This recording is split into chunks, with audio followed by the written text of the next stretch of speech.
Hello students, myself Amit Sharma and I am zoology faculty at Ajmal Super 40 and today we will be discussing about the next chapter, that is the structural organization in animals. So first of all, in basics of structural organization in animals, there is included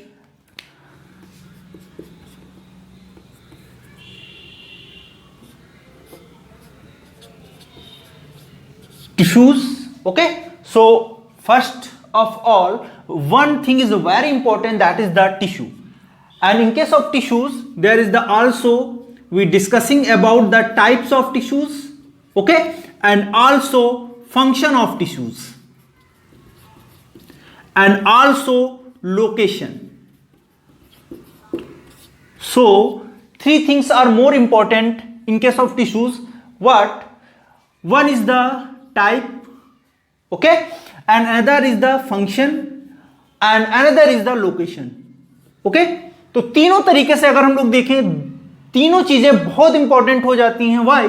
because different type of tissues are present in our body at different locations and they also perform different type of functions. So one thing is very clear, that is tissues are more than various types. Okay, बहुत सारे तरीके से जो है क्या है tissues present होंगे यहां पर.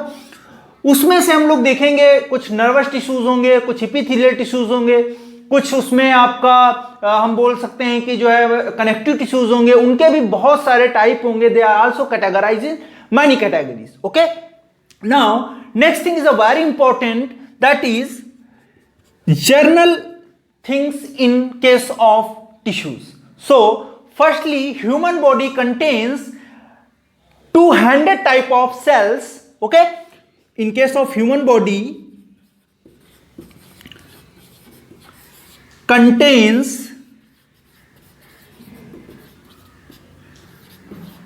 200 types of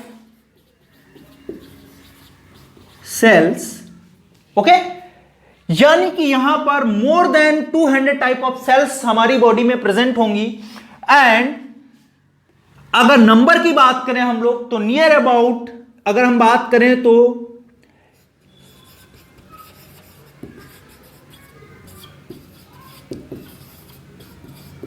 number of sales कितना होगा? बिलियंस में. ठीक है, तो टिश्यूज का अगर हम देखें ये सेल से मिलकर बना हुआ होगा, है ना. अगर आप लोग देखो स्टार्टिंग में हमने बात किया था cell aggregated and they form the tissues. ठीक है, आपस में कई सारी सेल्स मिलके क्या कर रही थी? दे फॉर्म द टिश्यू. जैसे यहां पर देखो आप लोग, ये कोई सेल हैं, है ना, आपस में मिली और इन्होंने क्या किया, एक स्पेसिफिक टाइप का स्ट्रक्चर बिल्डअप किया और उसको हमने क्या बोल दिया? It is known as tissue. क्या बोलेंगे उसको? टिश्यू बोलेंगे. और ये टिश्यू क्या होगा? एक तो इसका लोकेशन अलग अलग होगा. लोकेशन की अगर बात करो, डिफरेंट लोकेशंस पे मैंने बोला कि डिफरेंट तरीके के टिश्यूज प्रेजेंट होंगे. दूसरी बात क्या होगा? इनका फंक्शन भी अलग होगा दूसरे टिश्यूज से. क्लियर है? ठीक है. और अगर बात करो आप लोग स्ट्रक्चर, तो स्ट्रक्चर भी उनका डिफरेंट होगा in comparison to another type of tissues. So in case of human, one thing is very important, there is the 200 type of cells. Near about approx 200 type of cells are present in human and number of billions of cells. Okay, so it's very important thing in case of human body. Now next बेटा हम लोग बात करते हैं, यहां पर देखेंगे कि जो टिश्यूज हैं, यहां हमने देखा था कि सेल्स आपस में मिलके क्या कर रही? दे फॉर्म द टिश्यूज. ठीक है, और टिश्यूज आपस में मिलके क्या करेंगे? They form the organ. ठीक है, और ऑर्गन आपस में मिलकर क्या करेंगे? They form the organ system. Okay, तो इस तरीके से हमने देखा जो बेसिक एक सिंपल यूनिट है वो क्या है? सेल है. और सेल ही क्या कर रहा है? अलग अलग तरीके से अगर हम लोग देखें मिल के आपस में कंबाइन होकर वो टिश्यू बना रहा है और टिश्यू मिलके क्या बन रहा है? They form the organs and then after the organ system. और एक पर्टिकुलर ऑर्गन सिस्टम क्या करेगा? जो है अलग अलग तरीके के फंक्शंस को परफॉर्म करेगा. क्लियर है इतनी बात? अब बेटा नेक्स्ट जो बात आती है वो आती है कि अगर कोई पूछे आपसे व्हाट इज द टिश्यू, तो टिश्यू के बारे में आप लोग देख लो, यहां पे एक सिंपल सा डेफिनेशन है टिश्यू का. वो क्या है? टिश्यू क्या है?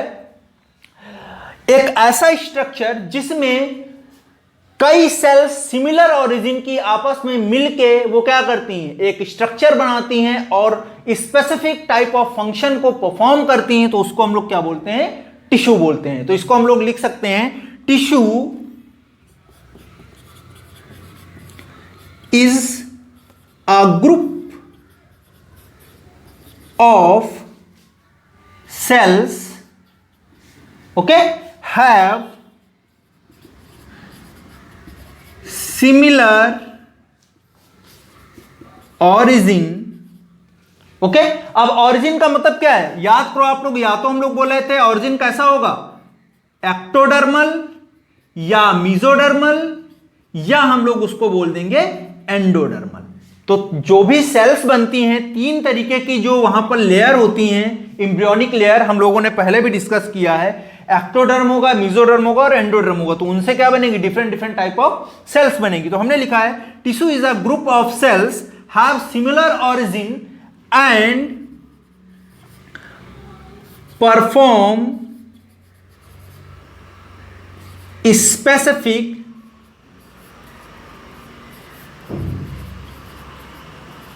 फंक्शन। ठीक है, तो मान लो यहां पर हमने जैसे बोला कि यहां पे सेल्स हैं, ये सेल्स होंगी कोई सिमिलर ऑरिजिन की सेल्स हैं, ये मान लिया हमने सिमिलर ऑरिजिन की हैं,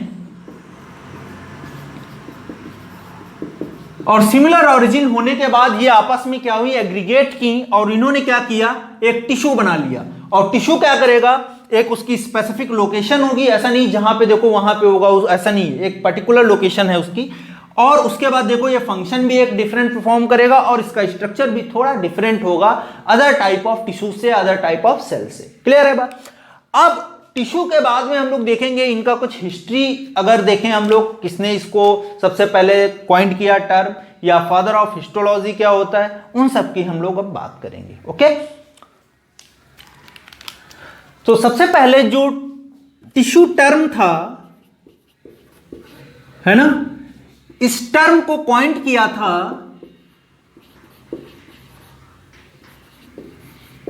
किसने क्वाइंट किया था, एक बहुत ही इनका नाम जो है हम लोग देखें टिश्यू के केस में लिया जाता है, तो इनको हमने क्या बोला, बाइकेट। ठीक है, तो बाइकेट ने सबसे पहले टिश्यू टर्म को क्वाइंट किया किसके केस में, इन केस ऑफ एनिमल्स। ओके, तो एनिमल्स में इन्होंने जो ये देखा, ग्रुप देखा सेल्स का, उसको इन्होंने क्या नाम दिया, टिश्यू नाम दिया। तो firstly tissue term coined by the Bichat, okay, in case of animals. लेकिन दूसरी तरफ जो प्लांट्स थे, अगर हम बेटा बात करें प्लांट्स के केस में, तो प्लांट्स के केस में एक दूसरे साइंटिस्ट थे, उनका नाम था एनग्रीव। क्या नाम था उनका, एनग्रीव। तो एनग्रीव ने सबसे पहले प्लांट्स के टिश्यूज के बारे में बताया।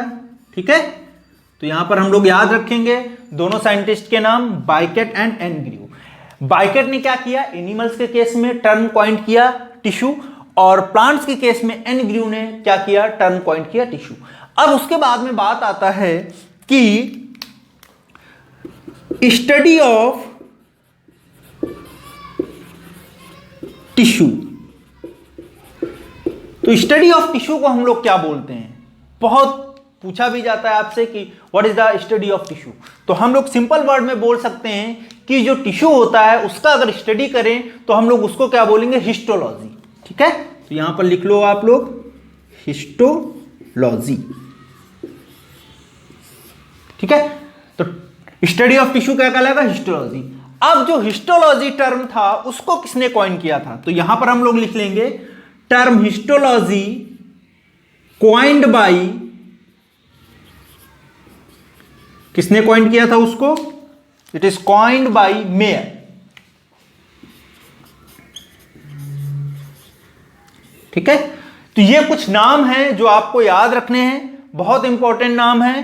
बाइकेट एनिमल के केस में, एनग्रीव प्लांट के केस में, एंड हिस्टोलॉजी जो स्टडी ऑफ टिश्यू है उसको सबसे पहले इस टर्म को पॉइंट किया था, हिस्टोलॉजी को, दैट इज द मेयर। ठीक है, तो ये हिस्टो मतलब टिश्यू। ठीक है, हिस्टो मतलब क्या होता है, टिश्यू, और लॉजी मतलब स्टडी, यानी कि टिश्यू का स्टडी करना क्या कहलाएगा, that is the histology. Clear है बेटा। अब हम लोग आगे डिस्कस करेंगे इसके बाद में कि टाइप ऑफ टिश्यूज कौन कौन से हैं बॉडी के अंदर। स्पेसिफिकली यहां पर हम जो डिस्कस करेंगे वो एनिमल के केस में डिस्कस करेंगे, और एनिमल में भी हम लोग देखेंगे सबसे ज्यादा इंपॉर्टेंट ह्यूमन बॉडी के केस में। क्लियर है इतनी बात? तो नोट करिए आप लोग।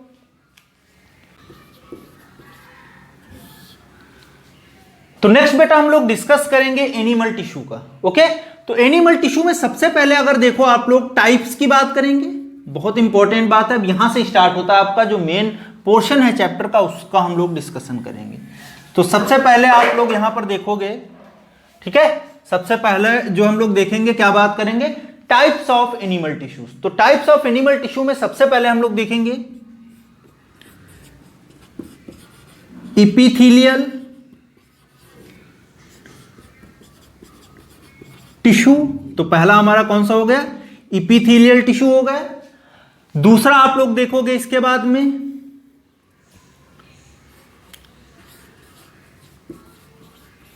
Connective tissue. Connective tissue is also very important. Okay, and third is the connective tissue and third is the muscle tissue.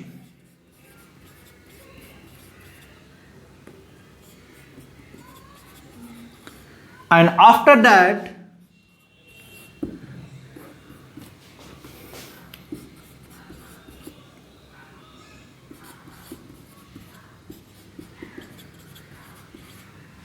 Nervous tissue.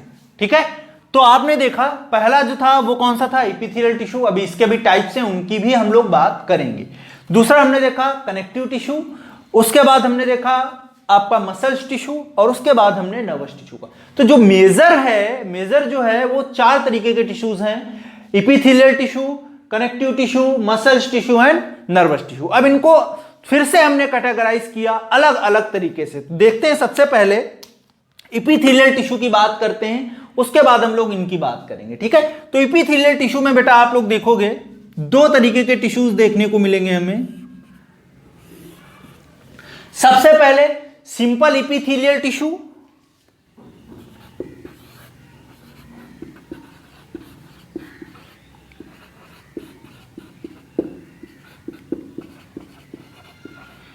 एक हो गया सिंपल एपिथेलियल टिश्यू। दूसरा बेटा हो जाएगा आपका कंपाउंड एपिथेलियल टिश्यू। कौन सा हो जाएगा, compound epithelial tissue.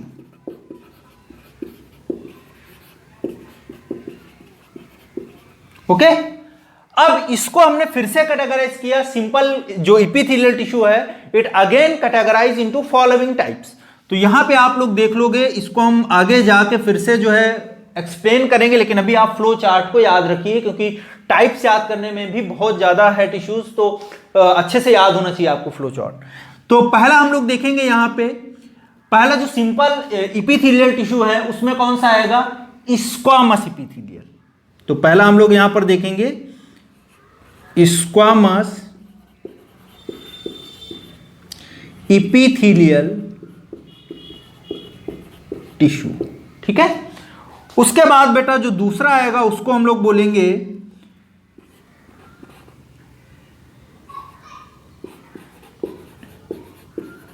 columnar epithelial tissues, and after that cuboidal epithelial tissue। Okay, तो 3 ये मेजर हो गए। उसके बाद कुछ और टिश्यूज हैं। Next pseudo stratified epithelial tissue। ठीक है, and last one is the ciliated epithelial tissue। ठीक है, अब आप पूछोगे सर ये सिंपल और कंपाउंड एपिथेलियल का मतलब क्या है। तो सिंपल में देखो, यहां पे याद रखो आप लोग, यहां सिंपल में क्या है, केवल सिंगल लेयर है। क्या है, सिंगल लेयर है। यहां पे मोर देन 2। ठीक है, तो यहां पे हम लोग देखेंगे मल्टीपल लेयर्स प्रेजेंट हैं, मोर देन 2 हैं या एक से ज्यादा हैं या 2 से ज्यादा हैं, ठीक है। तो यहां पर हम लोग लिख सकते हैं मल्टीपल लेयर्स, ठीक है। तो इनके भी टाइप्स हैं, वो हम लोग आगे डिस्कस करेंगे। अभी यहां पर इतना ही आप लोग समझो, ये पोर्शन बहुत इंपॉर्टेंट है, ठीक है। इसमें से ज्यादा क्वेश्चंस भी नहीं पूछे जाते हैं, तो ये याद रखना आप लोग। Squamous epithelial cells, columnar epithelial tissues, cuboidal epithelial tissues, pseudostratified epithelial tissues and ciliated epithelial tissues. और दूसरा जो मेजर कैटेगरी है एपिथेलियल टिश्यू का, वो कौन सा है? कंपाउंड एपिथेलियल टिश्यूज है, ठीक है। तो इसमें ट्रांजिशनल भी आता है और स्ट्रेटिफाइड भी आते हैं, वो हम लोग आगे डिस्कस करेंगे यहाँ पे भी। इसके बाद में एपिथेलियल टिश्यू, ये हम लोग आगे एक्सप्लेन करेंगे, डिस्कस करेंगे अच्छे से। कनेक्टिव टिश्यू पे आते हैं। कनेक्टिव टिश्यू भी एक ब्रॉड कैटेगरी को अपने पास रखता है, और देखो इसको हम लोग फिर से कैटेगराइज करते हैं कितने पार्ट्स में। तो सबसे पहले देखो आप, कनेक्टिव टिश्यू को हमने कैटेगराइज किया डेंस कनेक्टिव टिश्यू, तो इसको हम लोग ऐसे लिख लेंगे डेंस कनेक्टिव टिश्यू, ठीक है। दूसरा हमारा जो होगा डेंस कनेक्टिव के बाद में बेटा, वो कौन सा होगा? लूज कनेक्टिव टिश्यू,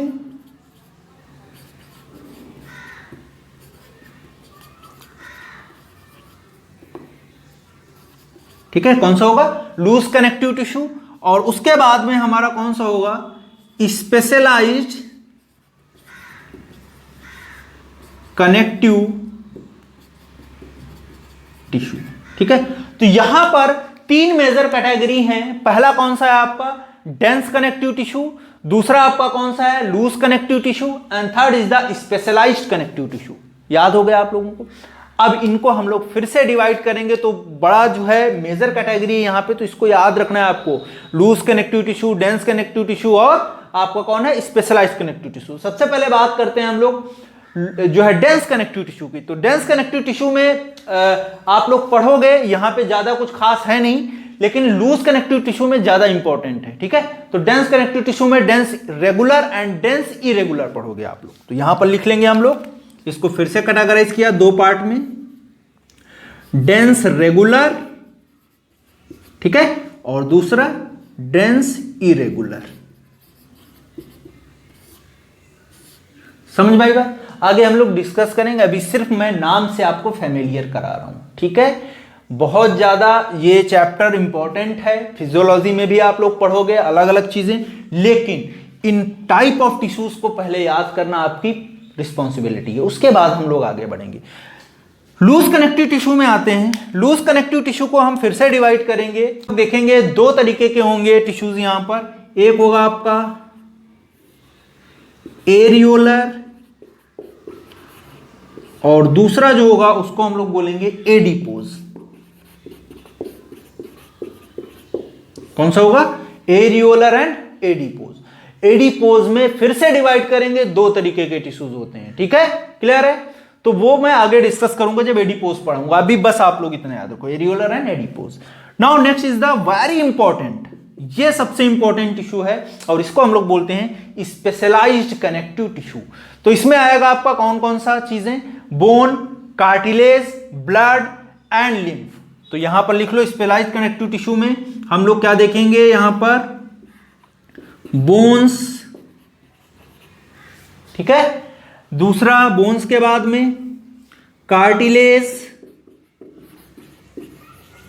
और उसके बाद में बोन्स, कार्टिलेज, और उसके बाद में क्या होगा आपका? ब्लड, और ब्लड के बाद में हम लोग क्या देखेंगे? लिम्फ। तो स्पेशलाइज्ड कनेक्टिव टिश्यू बहुत इंपॉर्टेंट है। बोन्स के भी बहुत सारे टाइप्स होंगे, आगे जैसे जैसे हम लोग बढ़ेंगे 1 बाय 1 डिस्कस करेंगे। कार्टिलेज, ब्लड फिर से डिवाइड होगा अलग अलग तरीके से, प्लाज्मा, और उसमें हमको ब्लड कार्पसेल्स दिखेंगे। तो आरबीसीज क्या होंगी, डब्ल्यूबीसीज क्या होंगी, क्या क्या कौन सी चीजें वो सब हम लोग बाद में डिस्कस करेंगे।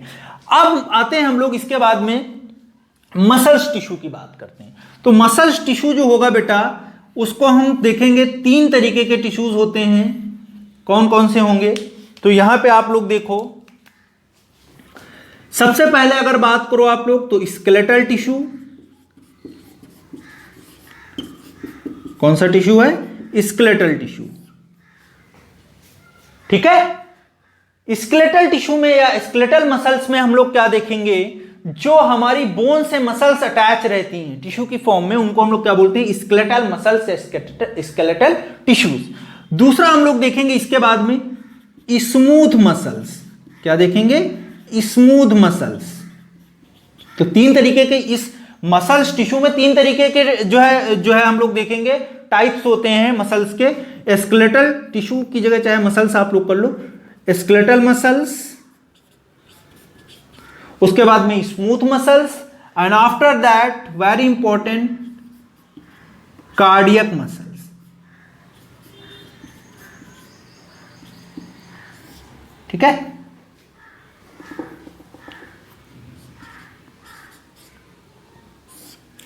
Cardiac muscles. क्लियर है? तो इतने तरीके से हमने देखा, ये भी बहुत इंपॉर्टेंट है। ये बोन के पास होती हैं, ये इंटेस्टाइन या इंटरनल जो लाइनिंग वगैरह होते हैं, पार्ट होते हैं, वहां प्रेजेंट होता है। और कार्डियक मसल्स ये कहां प्रेजेंट होगा, it is present in basically heart. Okay, तो इतने तरीके के टिश्यूज हैं, बहुत ज्यादा वाइड कैटेगरी है टिश्यूज की। तो वन बाय वन आप याद करते रहिए, इस फ्लो चार्ट को याद होना बहुत इंपॉर्टेंट है, मैं कई बार बता चुका हूं आपको। नर्वस टिश्यू की बात करते हैं। नर्वस टिश्यू में हम लोग देखेंगे यहां पे क्या होगा, प्रेजेंस ऑफ न्यूरॉन्स।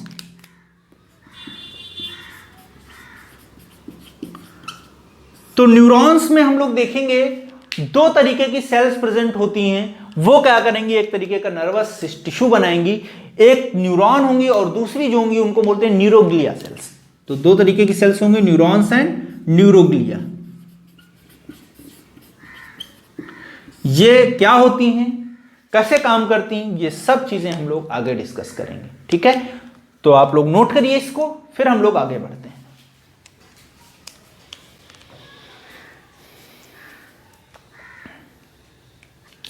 तो एनिमल टिश्यूज में अब हम लोग मेजर कैटेगरी पे डिस्कस करेंगे। सबसे पहला जो टाइप है वो कौन सा था बेटा, याद करो आप लोग, अभी हम लोगों ने डिस्कस किया, वो कौन सा था, इपीथीलियल टिश्यू। कौन सा था, इपीथीलियल टिश्यू। क्लियर है? इपीथीलियल टिश्यू को कुछ बेसिक्स बातें जो उनकी हैं वो हम लोग यहां पर देख लेंगे। तो इनकी जो बेसिक्स बातें हैं वो कौन कौन सी हैं। सबसे पहले जो टर्म होगा, जो टर्म इपीथीलियल था वो किसने कॉइन किया था, वो हमको याद रखना चाहिए। तो एक साइंटिस्ट थे, उनका नाम था रूसेट। ठीक है, क्या था, रूसेट। ठीक है, तो रूसेट ने क्या किया था, सबसे पहले इपीथीलियल टिश्यू जो टर्म था उसको कॉइन किया था। याद रखिए, याद रहे, अदरवाइज कोई बात नहीं। ठीक है, क्लियर है?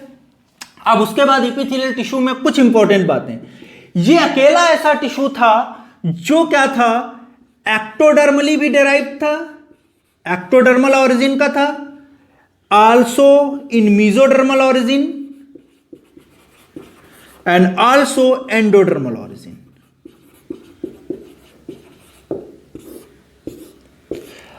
अब आप लोग याद करो, ये तीनों लेयर जो थी वो बन कहां रही थी, they are basically form at the time of embryonic development. तो यहां पर हम लोगों ने डिस्कस किया था, ये जैसे ही जो है क्या होगा, स्पर्म और ओवम फ्यूज होंगे, ये क्या करेंगे, दे फॉर्म द जाइगोट। और जाइगोट जब बनेगा तो जाइगोट में क्या होगा, डिवीजन से स्टार्ट हो जाएंगे, क्लीवेज स्टार्ट होंगे, डिवीजन, सेल डिवीजन स्टार्ट होगा, और वो क्या करेगा, इट फॉर्म द एम्ब्रियो। और ये एम्ब्रियो जो होगा वहां पर तीनों लेयर देखने को मिलेंगी, चाहे एक्टोडर्म की बात करो आप लोग, चाहे मेसोडर्म की बात करो आप लोग, और चाहे एंडोडर्म की बात करो। ठीक है, एक्टो, मीजो एंड एंडो तीनों हो गई। अब ये तीनों लेयर ही क्या करेंगी, आगे जाके बॉडी के डिफरेंट डिफरेंट ऑर्गन्स या स्ट्रक्चर्स के फॉर्मेशन में हेल्प करेंगी। तो यहां पर हम लोग लिख लेंगे, दीज एम्ब्रियोनिक जर्म लेयर क्या करेंगी, these embryonic germ layer form, क्या फॉर्म करेंगी, different organs, okay, in the animals. ठीक है, तो तीनों जो जर्म लेयर हैं अलग अलग तरीके के, डिफरेंट ऑर्गन्स का मतलब क्या है, अलग अलग तरीके के ऑर्गन्स को डेवलप करेंगे। जैसे एक्टोडर्मल ऑरिजिन का होगा, वो कुछ अलग तरीके के स्ट्रक्चर्स बनाएगा बॉडी के अंदर, मेसोडर्मल ऑरिजिन का होगा वो अलग जगह के स्ट्रक्चर्स बनाएगा, और एंडोडर्मल ऑरिजिन का होगा वो अलग तरीके के स्ट्रक्चर्स को बनाएगा। तो अभी मैं बता दूंगा क्या क्या बनाएगा। अभी फर्स्ट ऑफ ऑल आप ये समझिए कि क्या क्या है चीजें, ठीक है। तो ये बात समझ में आ गई, एक्टोडर्म, मेसोडर्म, एंडोडर्म का कॉन्सेप्ट समझ में आ गया। अब देखो क्या है, जब इपीथेलियल टिश्यू की बात करते हैं तो हमने बोला कि इपीथेलियल टिश्यू एक ऐसा टिश्यू है जिसके केस में अगर हम बात करें तो यहां पर तीनों जर्म लेयर से ओरिजिनेट होगा, यानी कि एक्टोडर्मल ऑरिजिन का भी कुछ टिश्यू होगा कहीं कहीं पे, मेसोडर्मल ऑरिजिन का भी कुछ टिश्यू होगा, और एंडोडर्मल ऑरिजिन का भी कुछ टिश्यू होगा। तो ये सारे मिलके क्या करेंगे, दे फॉर्म द, क्या बनाएंगे, दे form the epithelial tissue. Clear है। अब आते हैं, इसकी बात करते हैं कौन कौन से स्ट्रक्चर बनाते हैं। एक्टोडर्मल ऑरिजिन के जो स्ट्रक्चर होंगे, जो इपीथेलियल टिश्यूज होंगे, उनकी बात करते हैं, ठीक है। तो एक्टोडर्मल ऑरिजिन के स्ट्रक्चर्स कौन से होंगे हमारी बॉडी के अंदर, तो हम लोग देखेंगे जो स्किन है, ठीक है, जो स्किन का क्या है, एपिडर्मिस है या आउटर लेयर है, वो किसका बना हुआ होगा, एक्टोडर्मल ऑरिजिन होगा, इपीथेलियल टिश्यूज, ठीक है। तो यहां पर लिख लेंगे स्किन इपीथीलियम, ठीक है। तो स्किन इपीथीलियम होगी, या हम लोग बोल सकते हैं और आउटर लेयर, क्या है, आउटर लेयर, ये बेटा किसकी बनी होगी, it form by the epithelial tissues which is derived from the ectodermal origin. समझ में आ गई बात, क्लियर है। यानी कि जो जर्म लेयर्स हैं, जो एक्टोडर्म है, वो इपीथेलियल टिश्यूज तो बना रही है, लेकिन बॉडी में कौन सा, स्किन की इपीथेलियम, या हम लोग बोल सकते हैं it is the outer layer. और आउटर लेयर को हम लोग क्या बोलते हैं, स्किन की जो आउटर लेयर होती है उसको हम लोग क्या बोलते हैं, इपीडर्मिस, ठीक है। क्या बोलेंगे, इपीडर्मिस। तो यहां पर लिख लेंगे इपीडर्मिस। समझ में आई इतनी बात, तो एक क्लियर हो गया। दूसरा हम लोग बढ़ते हैं उसके बाद में, मेसोडर्मल स्ट्रक्चर की बात करते हैं। तो यहां पे आप लोग देखो, ये रेड पेन से मैं यहां पर इसको लिख रहा हूं, ठीक है। मेसोडर्मल की बात करते हैं। मेसोडर्मल जो होगा वो कौन सा, कहां का इपीथेलियल टिश्यूज बनाएगा, उसकी बात करते हैं। तो मेसोथेलियल बहुत इंपॉर्टेंट है। ये क्या करेगा, जो ब्लड वेसल्स हैं, आप लोग ऐसे देखो, जो ब्लड वेसल्स हैं उनके अंदर एक लाइनिंग होता है, या लिम्फ वेसल्स होती हैं, उनके अंदर एक लाइनिंग होता है। ये ब्लड वेसल है हमारा कोई, ऐसे इस तरीके से,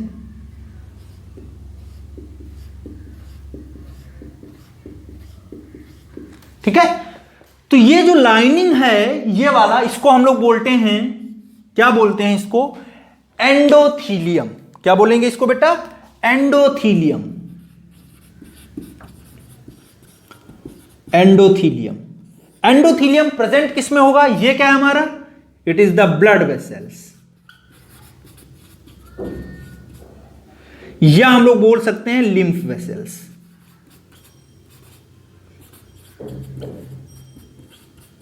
ठीक है। तो ब्लड वेसल्स और लिम्फ वेसल्स की जो इनर लाइनिंग है, ये क्या है, इनर लाइनिंग। तो इनर लाइनिंग को हम लोग क्या बोलेंगे, एंडोथीलियम। समझ में आ गया, बहुत इंपॉर्टेंट स्ट्रक्चर है। तो पहला तो ये हो गया हमारा इसके केस में, किसमें, मेसोडर्मल ओरिजिनेटेड है, सारा इपीथेलियल टिश्यू ये है इधर, लेकिन अलग अलग है, ठीक है। कुछ एक्टोडर्मल ऑरिजिन का है, कुछ मेसोडर्मल, कुछ एंडोडर्मल, तो वही मैं लिख रहा हूं यहां पे।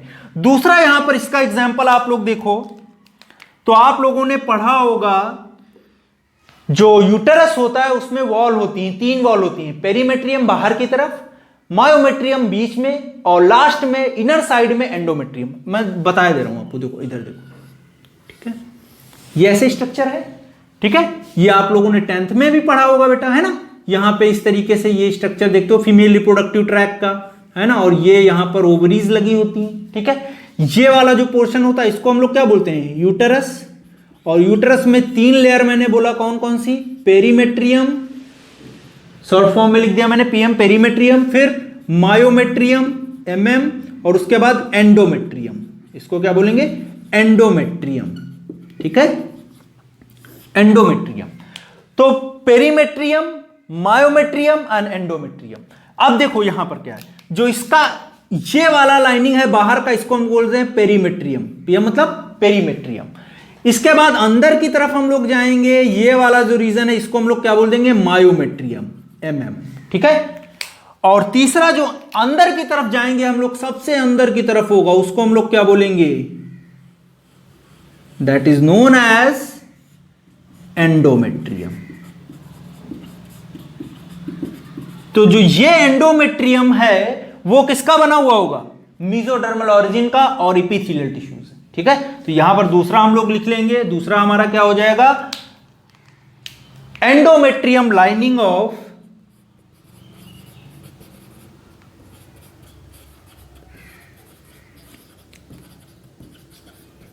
ऑफ यूटेरस, ठीक है।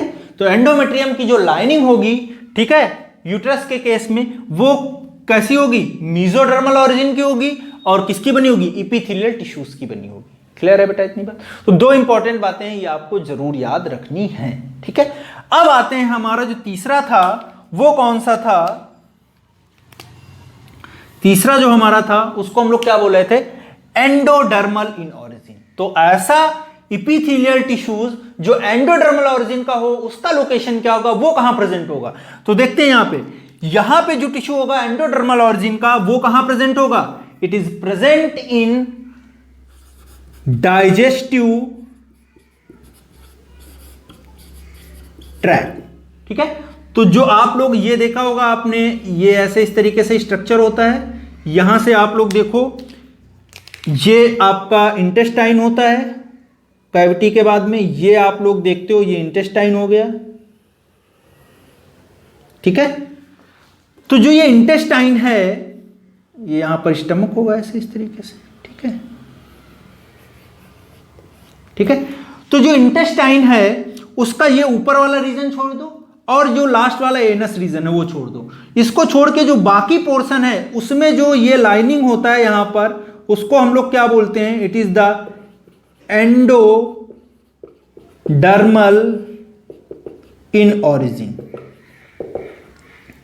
कैसी होती है, एंडोडर्मल इन ऑरिजिन, ठीक है। उसको हम लोग क्या बोल रहे थे वहां पर, एंडोथीलियम। यहां की जो लाइनिंग होगी उसको हम लोग क्या बोलेंगे, it is known as the mesothelium. क्या बोलेंगे, मीजोथीलियम। क्लियर है इतनी बात। तो ये हम लोग बोल सकते हैं कि जो इपिथेलियल टिश्यू है वो तीनों तरीके से डिराइव्ड होगा, चाहे आप एक्टोडर्मल की बात करो, चाहे मेसोडर्मल की बात करो, चाहे एंडोडर्मल की बात करो। तो बहुत इंपॉर्टेंट पॉइंट है ये, क्वेश्चंस भी आपको मिलेंगे। आई होप सारी चीजें समझ में आ गई होंगी आपको। क्लियर है। यहां पे फिर से मैं डिस्कस किए दे रहा हूं, एक्टोडर्मल ऑरिजिन का एपिडर्मिस होगा, ठीक है, या स्किन की आउटर लेयर, ठीक है। फिर आप लोग इधर आ जाओ मेसोडर्मल में, मेसोडर्मल का ऑरिजिन का क्या होगा, रेड पेन से मैंने बनाया है, एंडोथीलियम, ठीक है, ब्लड वेसल्स, ब्लड लिम्फ जो है लिम्फ वेसल्स, और एंडोमेट्रियम लाइनिंग ऑफ यूट्रस। और जो हमारा लास्ट है एंडोडर्मल ऑरिजिन का, उसको देखो आप लोग, digestive tract, endodermal in origin, या इसको हम लोग बोलते हैं मेसोथीलियम। क्लियर है बेटा। तो नेक्स्ट इपिथेलियल टिश्यू में बेटा एक और इंपॉर्टेंट टॉपिक है वो हम लोग डिस्कस करेंगे, वो क्या है आपका, बेसमेंट मेम्ब्रेन।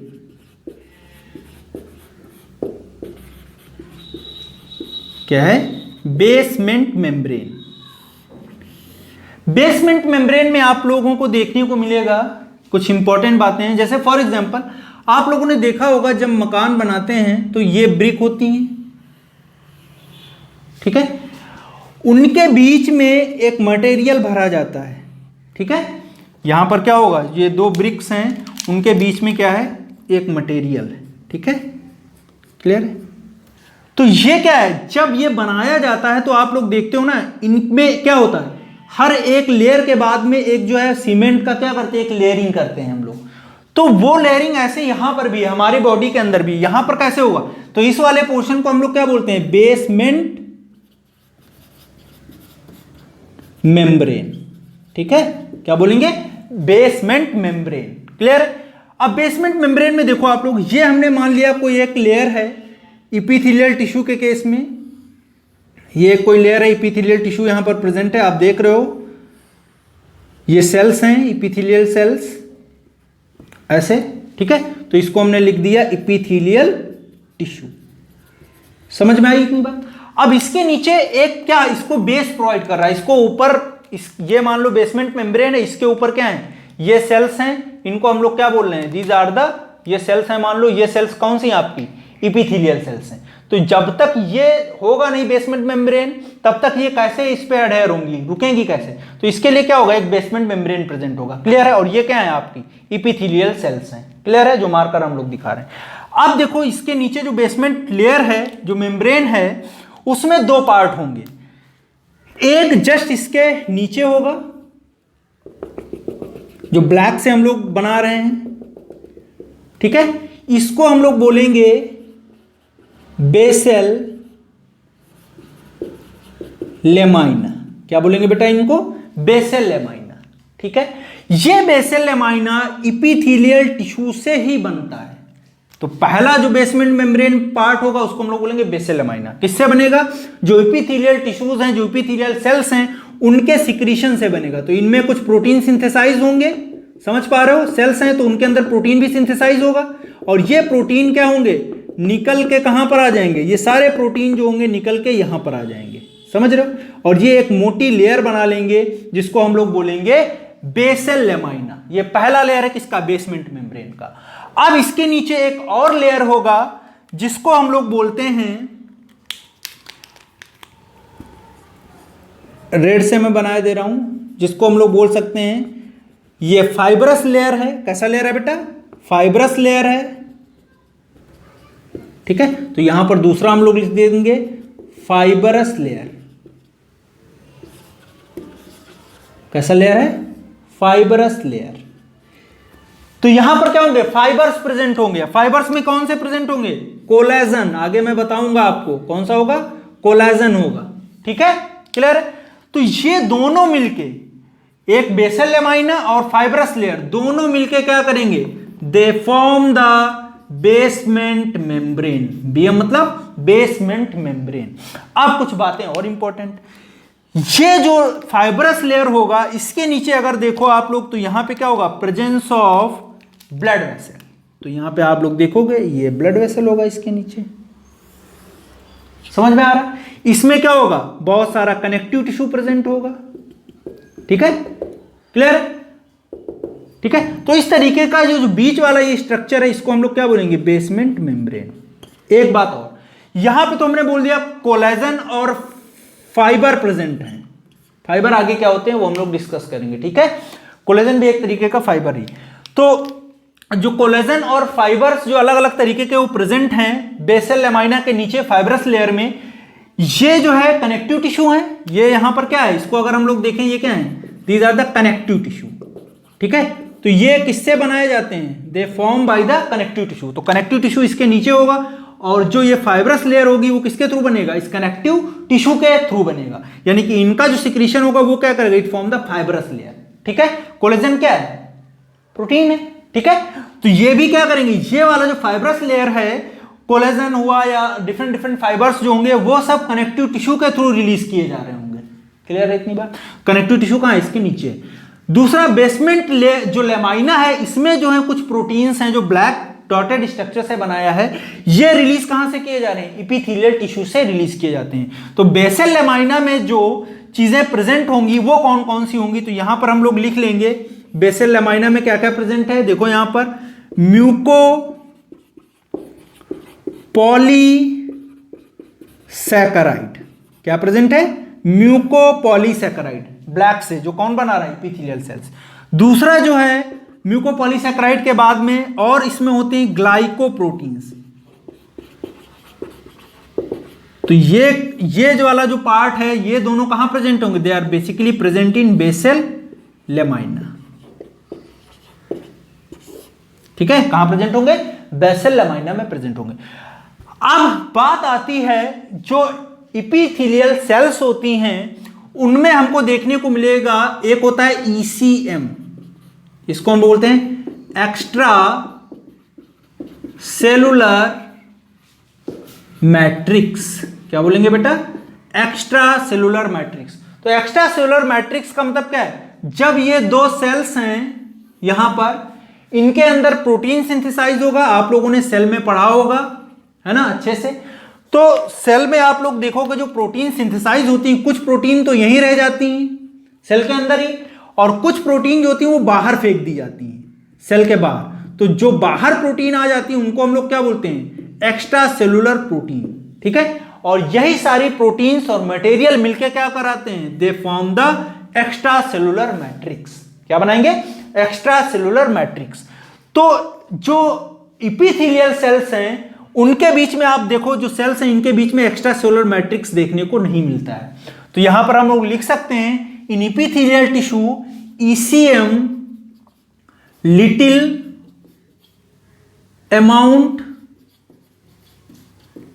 और absent।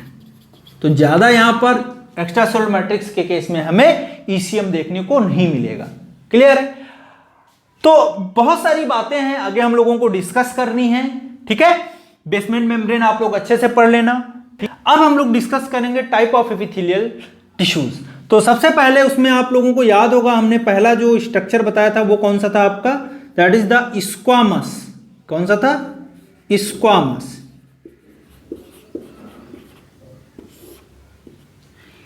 तो स्क्वामस एपिथेलियल टिश्यू को आज हम लोग डिस्कस करेंगे, है ना।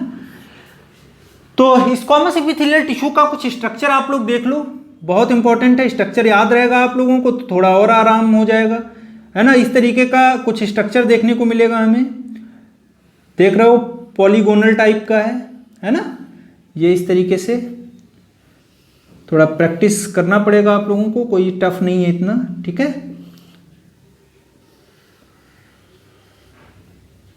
ऐसे आप लोग बना सकते हो उसको, ठीक है। ये ऐसे,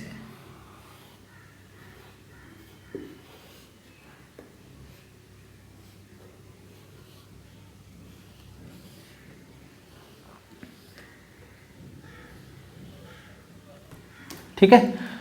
तो ये स्ट्रक्चर अगर आप लोग देखो, इसको ध्यान से देखो, तो इसका अगर स्ट्रक्चर हम लोग देखें तो सबसे इंपॉर्टेंट बात क्या है, यहां पर कुछ बेसिक्स बातें उनको सबसे पहले हम ध्यान रखेंगे।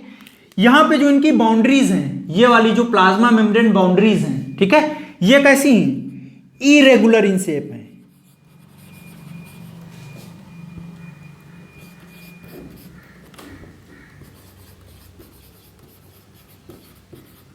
ठीक है। कैसी हैं, इरेगुलर है ना, समझ रहे हो ना, ये इस तरीके से। दूसरा हम लोग देखें इसके बाद में इरेगुलर सेल मेम्ब्रेन या जो है प्लाज्मा मेम्ब्रेन या आउटर बाउंड्रीज, ठीक है, बात एक ही है। उसके बाद इनका स्ट्रक्चर अगर देखो वो कैसा है, पॉलीगोनल शेप, ठीक है, कैसा है, पॉलीगोनल शेप। तो ये स्ट्रक्चर देखने को मिल रहा है हमें, कैसा है, पॉलीगोनल शेप है। दूसरा बेटा यहां पर इनका जो अरेंजमेंट होता है, अरेंजमेंट आप लोग देखो of cells just like tiles of floor, ठीक है। तो जैसे हम लोग फर्श में देखते हैं टाइल्स आपस में, है ना, ऐसे जुड़ी हुई होती है, वैसे ये भी देखो आपस में जुड़ी हुई है। क्लियर। तो ये भी याद रखना है आप लोग कि arrangement of cells just like tiles of the floor. और इसी वजह से इसको हम लोग बोलते हैं क्या, पेवमेंट लेयर। पेवमेंट मतलब टाइल्स लाइक अरेंजमेंट, तो उसको हम लोग क्या बोलते हैं, पेवमेंट इपिथेलियम। तो लिख लेंगे यहां पे पेवमेंट इपिथेलियम। समझ में आई इतनी बात। आगे देखो, सबसे बात क्या है, इनके इंपॉर्टेंट जो है वो न्यूक्लियस है। न्यूक्लियस इनका जो होगा वो कहां प्रेजेंट होगा, सेंटर में प्रेजेंट होगा। कहां प्रेजेंट होगा, सेंटर में प्रेजेंट होगा। दैट मींस कुछ यहां पर न्यूक्लियस प्रेजेंट होगा सेंटर में। समझ में आई बात। तो जो इनका न्यूक्लियस है वो सेंटर में और कैसा है, फ्लैट है। ये याद रखना बात आप लोग, कैसा है, फ्लैट है। तो अभी हमने इसको फ्लैट बनाया है, ठीक है। तो ये हमारा क्या हो गया, न्यूक्लियस हो गया। ये इसका क्या हो गया, प्लाज्मा मेम्ब्रेन हो गया या आउटर बाउंड्री हो गया। क्लियर है। दूसरा हम लोगों को इनके बीच में ईसीएम देखने को मिल रहा है, नहीं देखने को मिल रहा है दो सेल्स के बीच में, है ना। इंटरसेलुलर मैट्रिक्स देखने को नहीं मिल रहा है, एक्स्ट्रा सेलुलर मैट्रिक्स देखने को नहीं मिल रहा है। तो ये न्यूक्लियस हो गया हमारा, है ना। और जो है यहां पर क्या है आपका, ये सेल्स प्रेजेंट है। उसके बाद आप लोग देखो स्क्वामस एपिथेलियल सेल्स में ये तो इनका स्ट्रक्चर हो गया, ठीक है। स्ट्रक्चर के बाद में जो बात आती है इसमें सबसे इंपॉर्टेंट वो क्या होती है कि इनका जो है कहां कहां पर लोकेशन क्या क्या है, ठीक है। तो लोकेशन को हम लोग डिस्कस करेंगे कि लोकेशन क्या क्या है उनकी, ठीक है। तो यहां पे लिख लेते हैं हम लोग कहां कहां प्रेजेंट होंगी, ये बहुत इंपॉर्टेंट है, क्वेश्चन भी पूछा जाता है। तो सबसे पहले आप लोग देखो यहां पर, पहले अभी डिस्कस किया हमने पिछली क्लास में, एंडोथीलियम ऑफ किसकी, ब्लड वेसल, और बेटा किसकी, लिम्फ वेसल,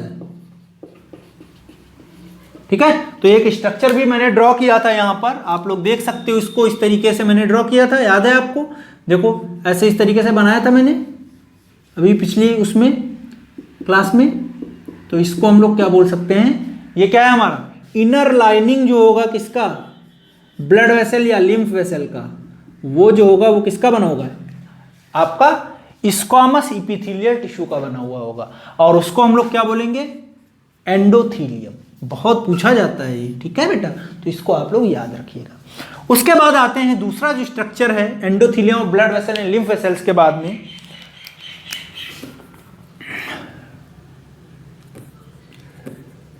स्क्वामस सेल्स या टिश्यूज प्रेजेंट इन, कहां प्रेजेंट होंगे, they are present in nephrons,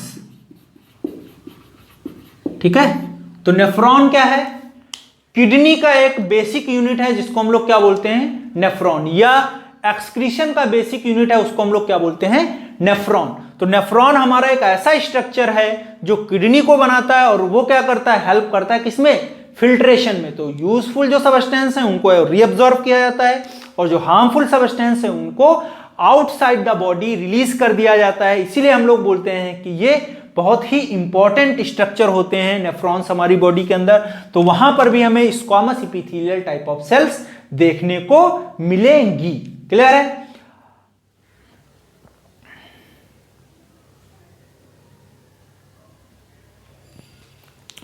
तो स्क्वामस सेल्स जो प्रेजेंट होंगी नेफ्रॉन में, वो एक स्ट्रक्चर होता है वहां पे, उसको हम लोग बोलते हैं लूप ऑफ हेनले। क्या बोलते हैं, लूप ऑफ हेनले, ठीक है।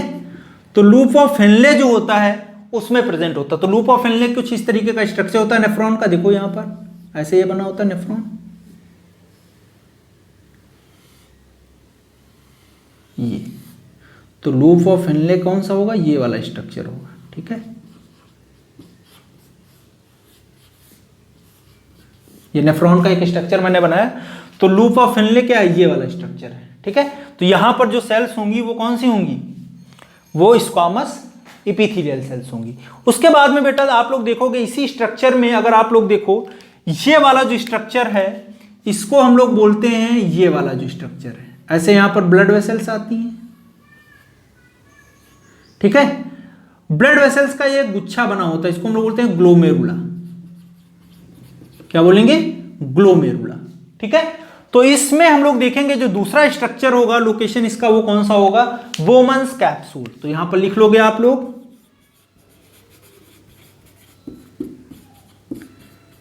और कहां प्रेजेंट होगा, बोमन्स कैप्सूल में प्रेजेंट होगा, क्लियर है इतनी बात। तो यहां पे ग्लोमेरुला में भी प्रेजेंट होगा, यहां पे इंडोथीलियल सेल्स प्रेजेंट होंगी।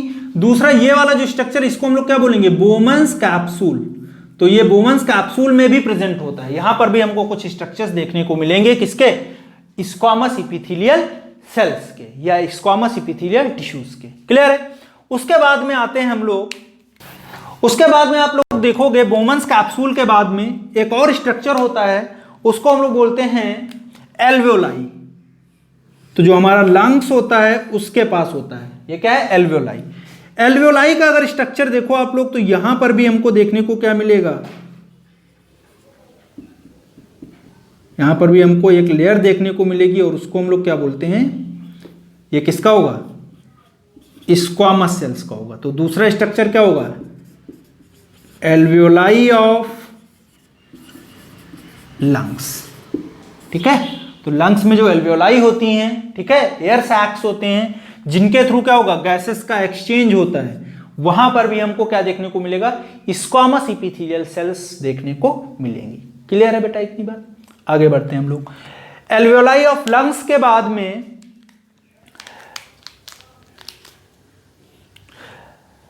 उसके बाद में हम लोग देखेंगे कि जो ये तो लोकेशन हो गई, कौन कौन सी हैं? Endothelium of blood vessel, lymph vessels, squamous cells present in the nephron. Nephron का कौन सा पार्ट?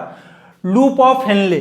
तो यहां पर लूप ऑफ हेनले जो है वहां पर हमें देखने को मिलेगा क्या, जो है स्क्वामस सेल्स देखने को मिलेंगी।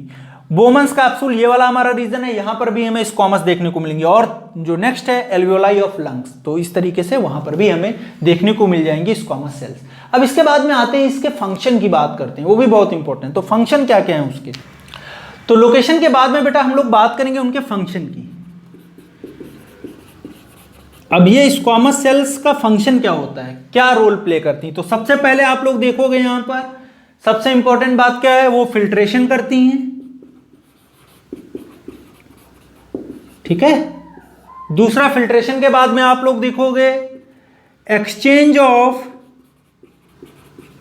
किसका, गैसेस एंड मटेरियल, ठीक है। तो मटेरियल का भी एक्सचेंज करती हैं और गैसेस का भी एक्सचेंज करती हैं। जैसे ये देखो यहां पे क्या है, जो ये एक ब्लड वेसल यहां पर आ रहा होगा, इसके पास क्या होगा, गैसेस का एक्सचेंज कैसे होगा, इसके पास कैसा होगा, डीऑक्सीनेटेड ब्लड होगा अगर, तो यहां पर क्या होगा, ऑक्सीजन का कंटेंट कम होगा, ऑक्सीजन कम होगा और CO2 का अमाउंट ज्यादा होगा। तो CO2 कहां चला जाएगा, CO2 इसमें चला जाएगा एल्वियोलाई में, और एल्वियोलाई से ये आउटसाइड द बॉडी निकाल दिया जाएगा। जो हम लोग क्या करते हैं, एक्सहेलेशन करते हैं, ऐसे सांस लेते हैं तो हमने ऑक्सीजन लिया, और जब हम क्या करते हैं सांस छोड़ते हैं तो क्या होता है, हमारा जो CO2 का कंटेंट होता है वो क्या होगा, ये ब्लड वेसल है कोई, यहाँ पर ब्लड है, ब्लड में CO2 का अमाउंट ज्यादा है, तो वो क्या होगा, इस एल्वियोलाई ये स्क्वामस सेल्स के थ्रू क्या होगा, यहाँ से CO2 निकल के यहाँ आएगा और यहाँ से फिर कहाँ जाएगा, जो है बॉडी के बाहर फेंक दिया जाएगा। और जो हमने ऑक्सीजन लिया, जो ऑक्सीजन यहाँ पर था, वो ऑक्सीजन कहाँ आ जाएगा, यहाँ पर आ जाएगा। तो गैसेस एक्सचेंज हो गया, क्लियर। ऐसे ही क्या होता है, सेल्स का भी जो मटेरियल होता है वो भी एक्सचेंज होता है। जैसे दो कोई सेल्स हैं आपस में, ठीक है, इन्होंने क्या किया, कुछ मटेरियल निकाला तो इसमें आ गया, इन्होंने क्या किया, कुछ मटेरियल निकाला तो इसमें आ गया, ठीक है। आयंस वगैरह का फ्लो भी किसके थ्रू होगा, इन्हीं के थ्रू होगा, क्लियर।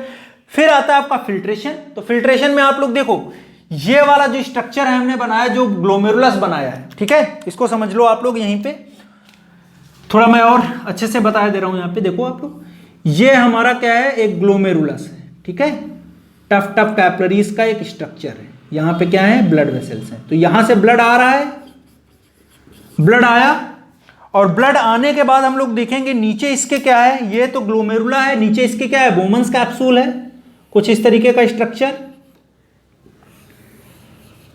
है ना, क्लियर।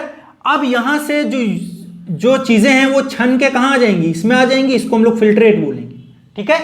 और बाकी जो ब्लड होगा वो ब्लड कहां होगा, आगे चला जाएगा। तो ब्लड से जो खराब चीजें हैं, जो हार्मफुल सब्सटेंस हैं, उनको हमने क्या किया, फिल्ट्रेशन के थ्रू क्या किया, आउटसाइड द बॉडी निकाल दिया, ठीक है। तो यहां से ये कहां आएगा, फिल्टर होकर यहां पर आएगा बोमन्स कैप्सूल में, और यहां से फिर ये कहां चला जाएगा, आपका यूरेथ्रा में चला जाएगा, और यूरेथ्रा के बाद हम लोग देखेंगे जो टॉक्सिक सब्सटेंस होंगे वो कहां होंगे, आउटसाइड द बॉडी यूरिन के थ्रू निकाल दिए जाएंगे, क्लियर है इतनी बात। तो ये फिल्ट्रेशन ही तो हो गया, ब्लड का फिल्ट्रेशन हुआ, हार्मफुल सब्सटेंस को हमने निकाल दिया, यूजफुल सब्सटेंस को रीअब्सॉर्ब कर लिया। तो ब्लड को फिल्टर करा किसने, नेफ्रॉन ने और ग्लोमेरुल ने आपस में मिलकर, ठीक है। तो इस पूरे स्ट्रक्चर को हम लोग क्या बोलते हैं, दैट इज द नेफ्रॉन, ठीक है। तो यहां पर ग्लोमेरुला हो गया, यहां पर बोमन्स कैप्सूल हो गया। तो इस तरीके से बहुत इंपॉर्टेंट फंक्शन इसका स्क्वामस एपिथेलियल सेल्स का रोल मैंने बता दिया आपको। आई होप अच्छे से आपको समझ में आ गया होगा। फिर भी अगर कोई दिक्कत है तो आप पर्सनली जरूर मुझसे पूछिए, ठीक है। आप लोगों के पास, सबके पास नंबर है ग्रुप पे, कोई प्रॉब्लम हो तो आप लोग जरूर मैसेज करो, ठीक है, डोंट वरी।